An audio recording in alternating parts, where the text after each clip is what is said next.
All right, let's dive into Chapter 6 of Jack London's absolute masterpiece, The Call of the Wild.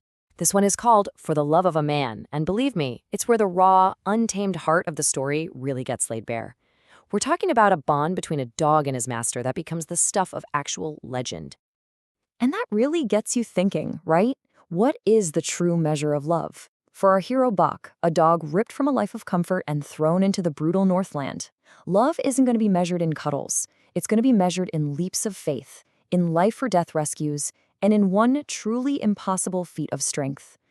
So, to set the scene, Buck has just been saved from certain death by some really cruel owners. He finds himself with a new master, John Thornton. And for the very first time in his hard life, Buck isn't just a piece of property or a working animal. No, he's about to experience a kind of love he never, ever knew existed. Jack London actually calls it a new existence for Buck. See, this wasn't the kind of working partnership he'd had before, or even that dignified friendship from his old life back in California. London describes it as a genuine, passionate love, an adoration that was pure madness. And it was all sparked by this man who saved his life, a man who treated his dogs like they were his own kids, not just tools. And you know what? That feeling was completely mutual. John Thornton would often just look at Buck and say, "God, you can all but speak." Buck's devotion was so intense it was almost painful to watch.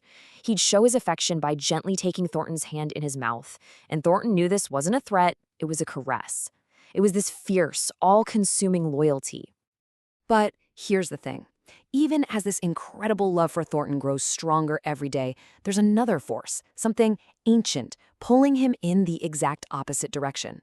A war is brewing inside of him, a battle between the man he adores and the wilderness that is, well, his birthright. And this internal struggle is really a fight between two completely different worlds. On one side, you've got the soft, civilizing influence of John Thornton. That means love, safety, the warmth of the fire. But on the other side, that's the strain of the primitive, the call of his wolf ancestors, the brutal law of club and fang he had to learn just to survive. He's literally a creature of two worlds, and John Thornton is the only thing, keeping him tied to the world of men. So, how does this incredible bond go from a private thing to being famous all across the Yukon? Well, it's not through quiet moments by the fire. It's proven through a series of wild, escalating, life-threatening trials, and each one is more unbelievable than the last. This is how Buck's love for a man becomes a legend. And we're not talking about simple tricks here. These were tests of pure, unthinking devotion. First, just on a whim, Thornton tells Buck to jump off a 300-foot cliff, and Buck is about to do it without a second thought before Thornton stops him. Then, he charges into deadly rapids to save Thornton, nearly dying and breaking 3 of his own ribs in the process. These acts were so incredible, they just set the stage for the final, legendary test. 1,000 pounds. That's half a ton. And it all started, as these things do, with a boast in a saloon. Men were bragging about their dogs, and Thornton, just bursting with pride, declares that his Buck could break out a sled loaded with 1,000 pounds of flour, a sled frozen solid to the snow, and pull it 100 yards. You better believe the bet was on. So imagine this scene. The whole town is watching, and right before the attempt, Thornton gets down on his knees next to Buck. He doesn't shout a command, he doesn't crack a whip, he just whispers into Buck's ear, "As you love me, Buck, as you love me." Suddenly, this isn't about strength or pride or money anymore. It's a direct appeal to that incredible bond they share. At Thornton's command, Buck throws every ounce of his 150 pounds into that harness. And the struggle begins. First, there's just this crisp, crackling sound as the frozen runners break free from the ice. Then, the whole sled sways. Then, with a massive heave, it lurches forward. 1 inch, then 2 inches. And then finally, impossibly, the half-ton load gains momentum and it's moving steadily down the trail. And the crowd, who'd been holding its breath this whole time, just erupts. It's total chaos. London writes that men were just shouting, throwing their hats and mittens in the air, shaking hands with complete strangers. It was an incoherent babble of pure shock and awe. Buck had done the impossible.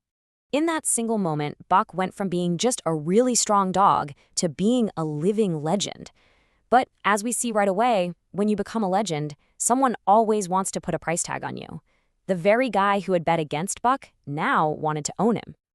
Right there, in the middle of all the celebration, the man who lost the bet offers Thornton $1,000 for Buck. Then $1,200, that's an absolute fortune back then. But Thornton, with tears literally streaming down his face, just looks at the man and gives this simple, fierce refusal. He proves once and for all that what he and Buck have is something money could never, ever touch. So Buck's incredible love for John Thornton turned him into a legend and proved that their bond was absolutely priceless. But it leaves us with this one final haunting question. As powerful as this love is it enough? Can the civilizing influence of one good man truly and permanently silence that ancient wild call that's always echoing from the deep forest?